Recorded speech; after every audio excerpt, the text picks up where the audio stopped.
Croeso ato ni ar gyfer y sesiwn yma. Da nawdd Prifysgol Abertawe ar gyfer y babell len yn yr Eisteddfod rhythwyr yma eto. Ac wy'n falch iawn cael cwmni Simon Brooks, sy'n newydd gyhoeddi gyfrol Hanes Cymru, Lleiafrifoedd Ethnig a'r Gwareiddiad Cymraeg. Llyfr ardderchog ac mae Gwasg Prifysgol Cymru yn ôl ei arfer wedi creu cyfrol hardd iawn i diwyg.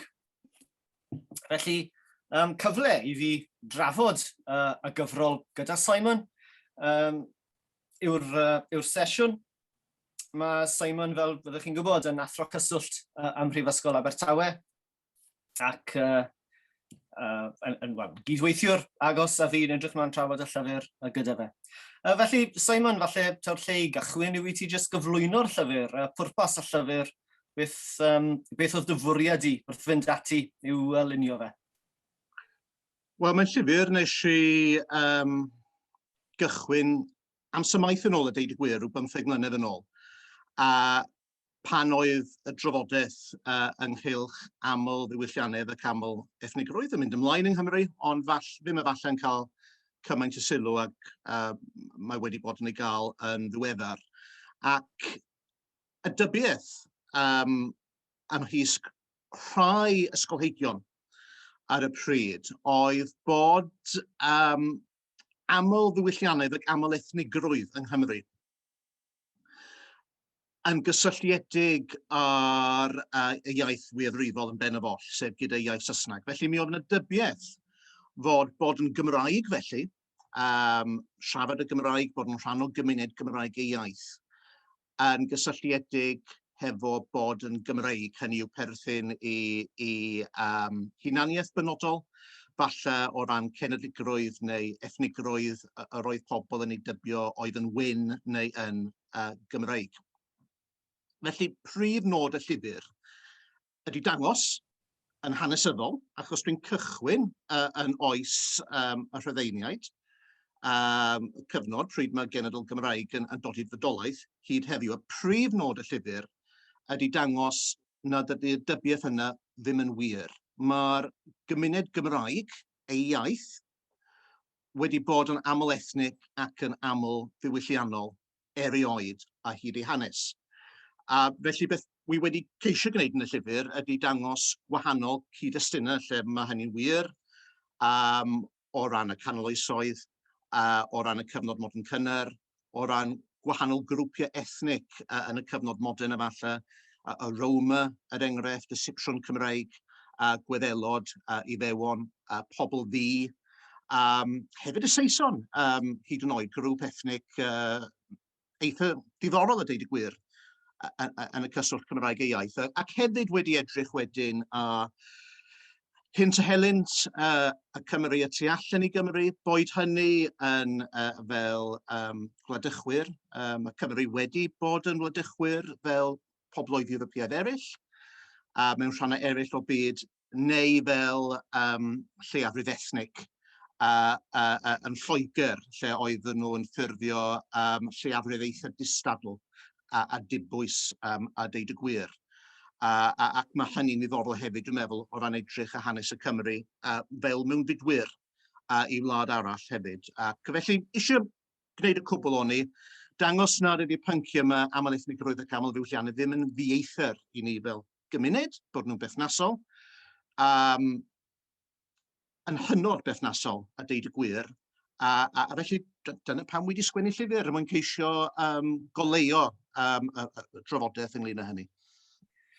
Mae'r drafodaeth yn lacher iawn ar sawl ystyr. Ti'n gyfarwydd iawn ar trafodaethau yn yr anglosffer o betai ynghylch ethnigrwydd, ond yn wneud yr achos bod aml ddiwylliannedd yn y cyd-destun Cymraeg ychydig yn wahanol i multiculturalism y Saesneg, bod gan gymuned leiafrifol ieithyddol yr hawl i fod yn aml ddiwylliannol. Ac wyt ti'n mynd ar ôl goblygiadau deallusol hynny mewn gwahanol ffyrdd. Ond falle i gynulleidfa ehangach ar y cychwyn, sôn ychydig mwy wrthon ni am yr amrywiaeth mewnol hynny. Hynny yw ti'n trafod, fel o ti'n gweud, y Romani, y Gwyddelod, Iddewon, os yna rai enghreifftiau penodol, hoffet ti dynnu sylw atyn nhw, neu ambell un sydd falle yn arbennig o ddadlennol o'r hyn wyt ti am I ddweud yn y gyfrol? Wel, grŵp diddorol dwi'n credu ydy'r Roma. Weithiau mae pobl yn cyfeirio atyn nhw fel y Sipsiwn Cymraeg yng nghyswllt y byd Cymraeg ei iaith felly. Mae'n grŵp diddorol dwi'n meddwl oherwydd dydyn nhw ddim yn ei gweld eu hunain fel Cymru. A dyw y Cymru ddim yn ei gweld eu hunain fel Cymru chwaith. Felly mae yna gydnabyddiaeth bod nhw yn perthyn i hyn byddwn ni'n ei alw siwr o fod heddiw yn Lleiafrifoedd Ethnig, dwi'n meddwl. Ond maen nhw'n Gymraeg ei iaith. Maen nhw'n siarad Cymraeg, Saesneg a Romani. A wedyn mae eu bydolaeth nhw fel grŵp yng nghefn Gwlad Cymru yn y 4edd ganrif 15 yn taflu goleuni lawer iawn o bethau diddorol iawn. Un ydy'r ffaith bod y Gymraeg wedi bod yn iaith aml ethnig erioed, ond nid yn unig bod y Gymraeg yn cael ei siarad gan unigolion sydd ddim yn ystyried eu hunain yn Gymru, ond hefyd gan grwpiau cyfan sydd ddim yn ei hystyried eu hunain fel Cymru. Yn y cyfnod yna, wrth gwrs, heddiw mi fysa Roma yng Nghymru llawer iawn ohonyn nhw, wrth gwrs, yn ystyried eu hunain fel Cymru, ond yn y cyfnod doedd hynny ddim yn wir. Felly mae dangos natur amlhiliol ac aml ethnig y iaith Gymraeg. A mae hefyd yn goleuol llawer iawn o ran agwedd y Cymru at leddfryddoedd, oherwydd yn ymateb y Cymru tuag at y Roma, mi ydych chi'n gweld agweddau rhyddfreiniol, y deud y gwir, lle mae yna peth cydymdeimlad hedden nhw am ei bod nhw'n siarad iaith leddfrydol, a mae rhai pobl fatha T. Gwyn Jones yn enghraifft yn ceisio tynnu cymhariaeth rhwng tynged y iaith Romani yng Nghymru a thynged bosib y Gymraeg.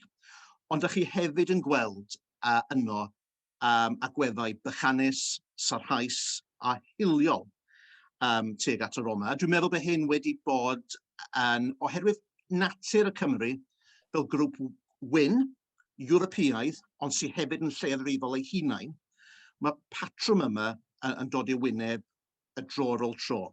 Lle ydych chi'n gweld y Cymru ar y naill llaw neu rhai ohonyn nhw'n ceisio cydymdeimlo hefo'r lleiafrif y dan sylw, ond mae hiliaeth yn erbyn y lleiafrif yna yn parhau. Wy'n credu bod hwn yn ddiddorol o safbwynt un hanes. Falle bod rhai wedi clywed yr ymadrodd bod y Cymru yn bobl sydd wedi cael ei gwledychu, sydd wedi gwledychu pobl eraill. Dwi'n meddwl falle bod yna gyswllt y fyna rhwng sut mae Cymru yn trin rhai llefrifedd ethnig yng Nghymru a gyda sut falle maen nhw wedi ymddwyn hefo grwpiau eraill mewn rhannau eraill o byd hefyd. Ie, mae hynny yn drawiadol, gorgyffwrdd a peth o'n waith i yn y gorffennol ynghylch y dychymyg alegoriol Cymraeg mewn ffordd. Ynddo fe, ac mae yna lot o dystiolaeth o hynny. Wrth alw'r gyfrol yn hanes Cymru, gydag ti'n sôn am y boblogaeth, ond hefyd yn tynnu sylw falle, to ddim edrych ar ryw storiau ymylol i hanes Cymru, neu rhywbeth ychwanegol i'r hanes i'r brif ffrwd, i hanes brif ffrwd neu'r brif naratif, wyt ti? Ond yr awgrym mewn ffordd bod y Cymru wedi i diffinio ei hunain o'r cychwyn yn ei haml ddiwylliannedd, ac bod y duedd alegoriol yno i gymharu yn hunain a phobl eraill mewn gwahanol ffyrdd yn deillio falle o'r profiad yna fel ti'n awgrymu. Felly, mi'n credu bod ti'n awgrymu ar enghraifft bod Islwyn Ffowc Ellis yn wythnos yng Nghymru fydd taw diflaniad y Romani y mae e'n gweld, ac bod yn defnyddio hwnna i sôn am y Cymru. Rwy ti hefyd yn beirniadu'r Cymru rhywfaint am ei difarterwch ieithyddol pan mae'n dod at y Romani. Hynny yw ni'n hoffi meddwl bod gyda ni rhyw ddeallusrwydd naturiol yn deall profiadau siaradwyr ieithoedd lleiafrifol, ond pan oedd yna leiafrif ieithyddol yma, oedd gyda ni fawr ddim o gydymdeimlad. Felly mae yna sawl enghraifft ddiddorol, falle'r mwyaf dadleuol wedyn yw'r syniad o'r Cymru wedi cael ei glodychu, ti wedi cyfeirio ato fe'n barod, ond rwyt ti yn ymhela hynny a'r syniad bod y Cymru mewn rhyw ffordd yn ystyried ei hunain yn bobl ddi mewn inverted commas. Wyt ti'n moyn gweud ychydig am hynny a goblygiadau hynny? Ie, mae hyn yn rhywbeth dwi'n angytuno hefo fo. Dwi eisiau gwneud hynny'n gwbl glir. Oni bai fod Cymro neu Gymraes yn ddi felly, dydyn nhw ddim yn ddi. Dwi eisiau gwneud hynny'n gwbl glir a gychwyn y drafodaeth.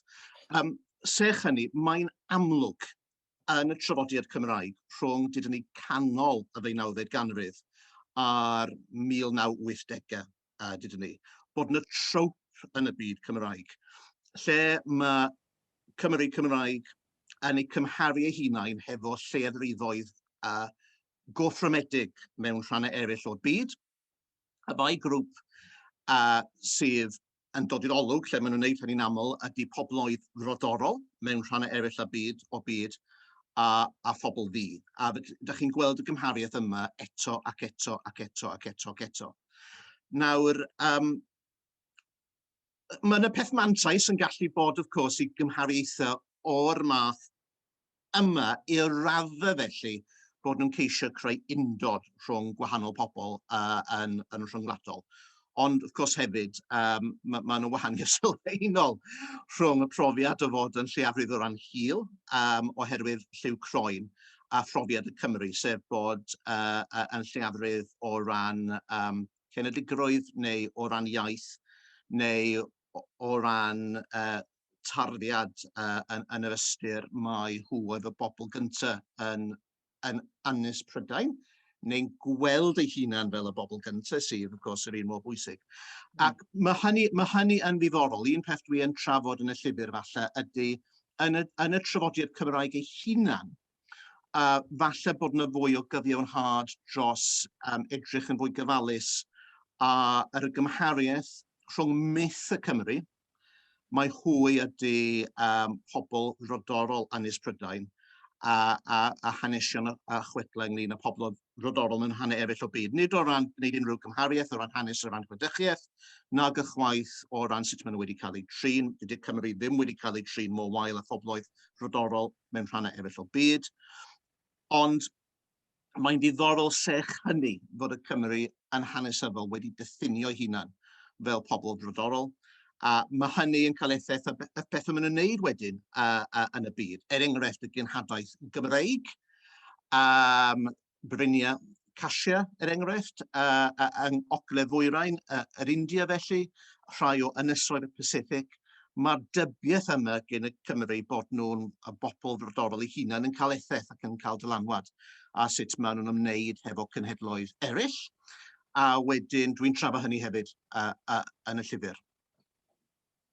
Perygl am hynny y syniad o frodor yw bod y syniad mewn byrdeb hiliol yn dod gyda'r syniad ac ti'n amlwg ddim moyn dadle hynny yw ti'n moyn dadle bod gan y syniad o frodor y potensial i fod yn aml ddiwylliannol. Ti'n moyn ymhelaethu chydig ar hynny? Ie, wneud yn hollol glir yn yw pan mae rhywun yn sôn am genedl frodorol, cofiwch y genedl sy'n frodorol, nid unigolion oddi mewn i genedl. Okay? So nid sylw ydy hyn am y ffaith fod gen i enghraifft hen, daid sy'n Sais a felly Brooks ydy fy nghyfenw i. Nid sylw ynglyn â cefndir genetaidd unigolion ydy hyn. Ond sut y dath y genedl i fydolaeth. Ac yn achos y Cymru, beth sy'n creiddiol i sut maen nhw'n gweld y byd ydy'r dybiaeth bod nhw yma cyn grŵp mwy pwerus na symud i mewn. Hynny yw pwerus o ran diwylliant ac iaith a grymoedd materol. A felly maen nhw'n esbonio ffaith bod nhw'n byw mewn cornal o'i hen diriogaeth yn unig, nad oes gen eu iaith yn statws, a bod nhw'n teimlo'n ddarostyngedig yn hermau y syniad yma mae hwy oedd y trigolion cyntaf a bod nhw wedi cael eu gwthio o'r neilltu. A mae hyn yn, wy'n credu, yn nes ati o ran disgrifio tynged y Cymru na dweud pethau megis mae Cymru wedi cael eu coloneiddio. Dwi ddim yn meddwl bod y Cymru wedi cael eu coloneiddio. Dwi'n meddwl bod coloneiddio yn broses sydd yn... Mae angen cydnabod y broses yna fel proses lle mae ymerodraethau Ewropeaidd yn cael dylanwad o rhannau eraill o byd. Sech hynny, mae angen esbonio sut bod y grŵp yma, sef y grŵp ieithyddol cyntaf, os liciwch chi, neu disgynyddion y grŵp ieithyddol cyntaf yn Ynys Prydain, wedi cyrraedd sefyllfa lle oedd gen nhw lai o rym na phobloedd eraill o fi mewn i Ynys, ac y ffordd oedd y Cymru yn gwneud hynny oedd trwy dweud mae hwy oedd gryfodorion Ynys Prydain, ac oedd nhw'n cael eu cosbi gan dduw yn eu barn nhw. A dyna pam oedd nhw wedi cyrraedd y sefyllfa druenus yma. Nawr, dwi'n yn credu bod nhw wedi cael eu cosbi gan dduw na chaneb arall. Ond sech hynny, mae angen ystyried sut by hyn wedi digwydd. Felly, ystyr y gair bod yn frodorol yn y cyd-destun Cymraeg, felly ydy cyfeiriad at hunaniaeth ieithyddol yn benna, sydd yn gysylltiedig hefo bodolaeth cymuned ieithyddol, a oedd yma cyn y gymuned ieithyddol lywodraethol ym Mhrydain a hyn o bryd. Dwi ddim yn gyfeiriad at cefndir genetaidd neu hil. Da ni'n gwybod o waith genetaidd diweddar yn enghraifft fod Brythoniaid yn Lloegr bod nhw ddim wedi cael eu lladd, rhan fwy ohonyn nhw bod nhw jyst wedi mynd yn rhan o boblogaeth Saesneg, a wedi cael eu cymhathu yn ddiwylliannol ac yn ieithyddol. Ac ni'n gwybod, of course, mae bron pob un ohonyn ni sy'n siarad Cymraeg, of course, hefo rhyw gefndir o tu allan i Gymru neu anghymreig yn ei cefndir. Mae hyn yn amlwg, felly nid sylw am birdeb o ran geneteg neu hil ydy hyn, ond tarddiad y iaith ac sut mae hynny wedi dylanwadu a bethau heddiw. Ie, diddorol. Bydd yn ddiddorol i weld os yw'r term, os oes gan y term brodor y potensial i'w gael ei ddefnyddio yn yr ystyr yna, os yw falle bod y gyfrol yn mynd i fod yn sail ar gyfer hynny. Un o'r bethau diddorol o ran fframio'r ddadl, wrth gwrs, yw bod ti'n edrych yn benodol ar y gymuned Gymraeg ei iaith. Ac mae hynny'n rhan o neges y gyfrol mewn ffordd. Yn dydy, y duedd yw i feddwl am grwpiau lleiafrifol yn hynod o unedig ac unffurf, ac mae i bob lleiafrif, Cymru fel lleiafrif a lleiafrifoedd o fewn Gymru ei hamrywiaeth o wahanol fathau ac rwy'n tynnu sylw at hynny. Wrth symud mewn i'r 18fed ganrif, mae'n taro fi bod y model hynny'n mynd ychydig yn problematig, oherwydd nid cymathu neu cydfodoli a Chymru, cymuned Cymreig uniaith ar y cyfan mae'r gwahanol lleiafrifoedd, ond delio efo cenedl sydd â holl dweilodol ieithyddol yn rhan o'i gwead hi. Ac mae lleiafrifoedd yn gorfod mewn ffordd ffitio neu godi'r ddeuoliaeth ieithyddol yma. Mewn ffordd falle sy'n anweledig oherwydd y ffocws ar y Gymraeg. Dwi'n ddyfyniad o hynny, neu oes na ymateb i hynny? Dwi'n cytuno. Beth sy'n digwydd yn yr 18fed ganrif ydy mae yna shifft o fi mewn i Gymru o ddiffiniad ieithyddol, os liciwch chi, o genedligrwydd i ddiffiniad sifig. Ac mae hynny'n gallu bod yn beth rhagorol, mae pawb sy'n trigo a di'r Cymru felly yn Gymroni'n Gymraes, maen nhw'n cael dinasybiaeth ac yn y blaen. Mae yna rhai pethau sydd angen ei trafod yn theoretig, yn sgil hynny.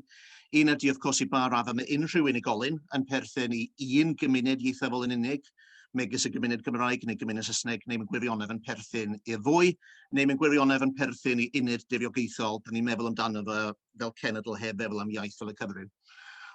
Peth arall, lle mae fy ngwaith wedi bod i cyfeiriad yma yn ddiweddar, ydy, of course, beth sy'n digwydd i bobl Gymraeg y tu allan i Gymru. Cys i magu mewn teulu Cymraeg yn Llundain, oedd yn rhywbeth o'n i'n meddwl amdano fo bob dydd pan o'n i'n yn fy arddegau yn Llundain. Ac mae trafodaethau ynghylch annibyniaeth wedi gwneud i fi feddwl yn hyn eto, oherwydd yn y bôn mae fe'n teyrngarwch emosiynol fi at y gymuned Gymraeg yn Llundain, yn gryfach na fe'n teyrngarwch emosiynol i at Gymru. Mae'n ddyn gen i weid hynny yn Eisteddfod, ond felly mae, dwi'n ystyried fy hunan fel aelod o Lleiafrif Ethnig Llundainig, a dwi wedi ystyried fy hunan felly erioed. Felly, mae hynny wedi cael effaith, dwi'n meddwl. Felly dwi yn meddwl bod y sylw yn deg mewn ffordd, Daniel. Mae'n amrhiodol i rhoi bobl mewn bocsys twt lle maen nhw'n dweud, maen nhw'n Gymru neu'n Saeson, neu maen siarad Cymraeg neu Saesneg. Mae bywyd yn llawer mwy hylifol ac yn fwy cymhleth na hynny. Rheswm sef hynny pam nes i thramio hyn fel drafodaeth o ran y Gymraeg y llefydd ethnig oedd oherwydd y dybiaeth gyfeiliornus yn ywedig ymys ysgolheigion angloffon nad oedd y diwylliant Cymraeg yn ddiwylliant aml ethnig. Nag ychwaith yn ddiwylliant rhwngwladol, nag ychwaith yn ddiwylliant amlhiliol. A rhagion fawr, dydy hynny jyst ddim yn wir yn hanesyddol, a dydy e ddim yn wir heddiw chwaith. Ac wedyn, o'n eisiau sgwennu cyfrol llyfr oedd yn lladd hynny, fel bod y ddadl ffug yna byth yn gallu cael ei gwneud eto. Wy'n gobeithio bod y gyfrol yn gyfraniad yn hynny o beth. Chmoffyn ni drafod dyfodol y Gymru aml ethnig, y Gymru aml ddiwylliannol, bod y gyfrol o gymorth yn hynny o beth. Rwy'n ddangos yn gwbl glir. Mae yna degau o filoedd o bobl, nid ychydig gannoedd, nid filoedd, ond degau o filoedd o bobl sydd wedi, y wahanol degau, wedi bod yn perthyn i hyn byddwn ni'n ei alw yn lleiafrif ethnig yng Nghymru ac yn siarad Cymraeg. Nifer ohonyn nhw yn siarad Cymraeg fel eu mamiaeth, rhai wedi dysgu Cymraeg fel ail iaith, ond yn siarad Cymraeg. Ac o'n eisiau gwneud y pwynt yn gwbl glir. Ie, oedd yna'n groew iawn, Simon.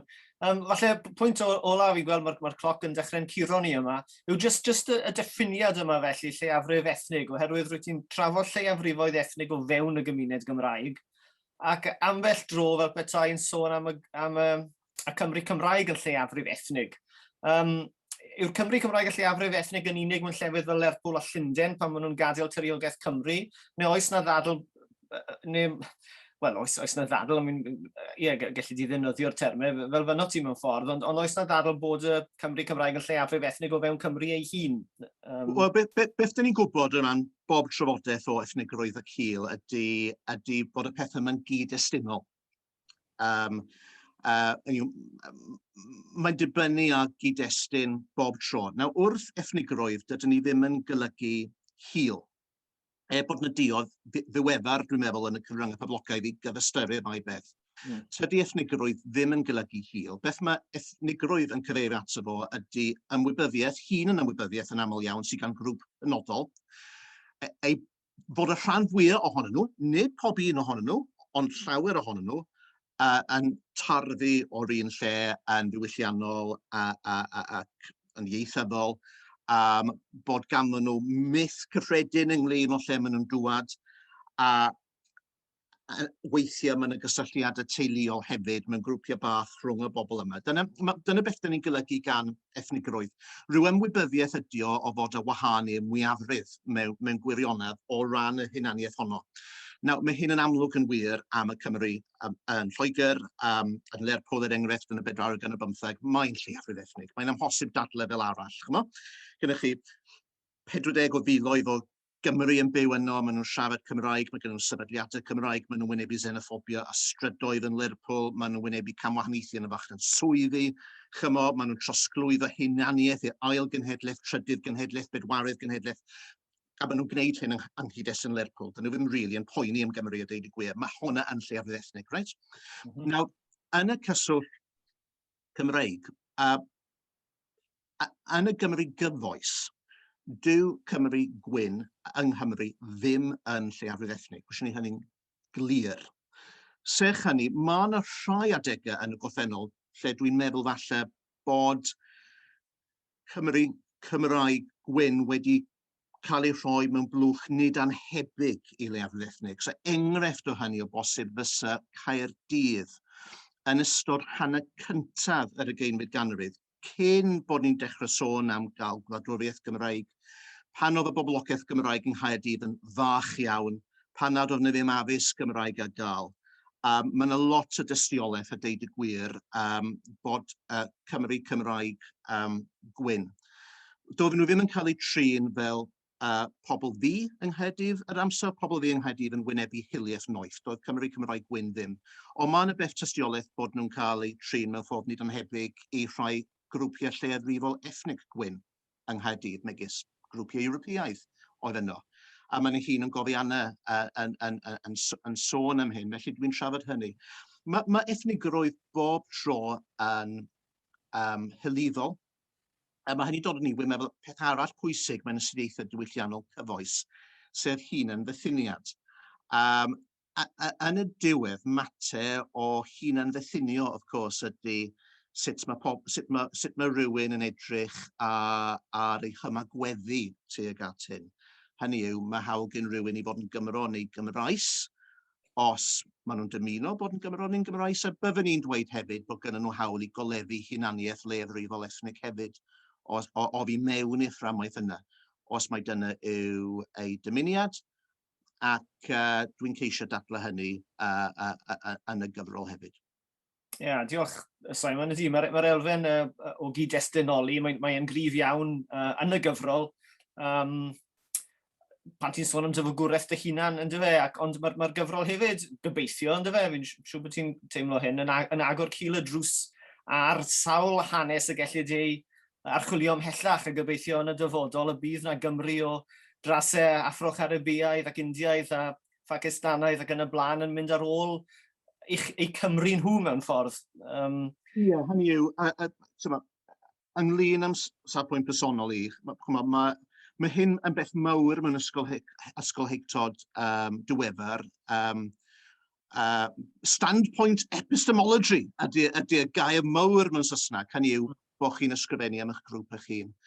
Dwi'n ysgrifennu fel Cymro Llundain ail genhedlaeth gwyn o Hounslow, nath siarad Cymraeg y tu allan i'r system addysg, beth gair y Gymraeg yn y system addysg, ac sydd rili hefo hunaniaeth lleiafrif gwyn yn Llundain. Dyna fy hunaniaeth i. Felly mae hynny dod hefo rhai cryfderau i'r gyfrol, a mae hefyd yn dod hefo rhai gwendidau, a bod yn onest. A dyna yw ysgolheictod, bod ni'n bwrw ymlaen ac gwneud gwahanol bethau. Felly, ti'n hollol iawn, yn y dyfodol, mi fydd haneswyr Cymraeg ei iaith sy'n fi yn ysgrifennu hanes Cymru Gymraeg di trwy gyfrwng y Gymraeg. Mae hyn yn mynd i ddigwydd ac yn beth addechog, a bydd hyn yn digwydd hefyd yn achos pob grŵp lleiafrifol arall yn hanes Cymru. Yn achos y gyfrol yma, hanes cyffredinol yw y gyfrol yma, o'n i'n teimlo yn gyffrediniol oherwydd yng nghefndir fy hun yn Llundain bod y mater yma yn heiddi ystyriaeth. Ac o ddychwelyd at y gair mawr yma, standpoint epistemology, mae hyn wedi cael effaith a sut dwi'n meddwl am ysgolheictod fy hun.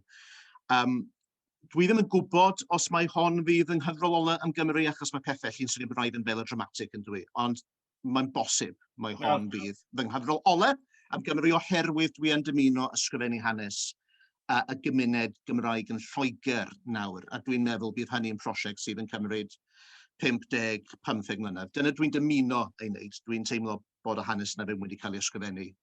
Hanes fy nghymuned i fy hun, sydd hefyd yn gymuned leiafrifol, a dyna ydy yn bersonol beth swn i'n licio wneud.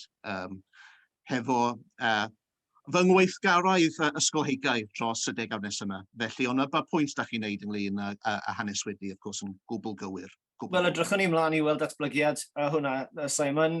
Yn union, wrth ymdrin am materion fan hyn, mae'n bwysig bod ni'n ymwybodol o'n safbwynt ni, yn dyfe, ac o lle ni'n siarad, ond rwyt ti'n neud hynny mewn ffordd lle nad yw yn mynd yn llyffethoer felly. Hynny yw, mae'n safbwynt sy'n ymdreiddio'r llyfr, ond dyw e ddim yn drwmlwythog yn hynny o beth.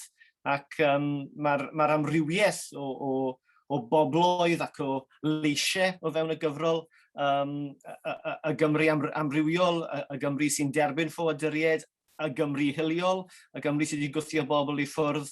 Mae hanes Cymru, cyfrol newydd Simon, yn gyfrol hollol allweddol, y gallai ond annog pawb i fynd allan i'w phrynu, ei darllen, ei thrafod ac adeiladu ar y gwaith sylfaenol yma mae Simon wedi gwneud. Felly diolch yn fawr Simon am ymuno â fi ac diolch i chi am wrando.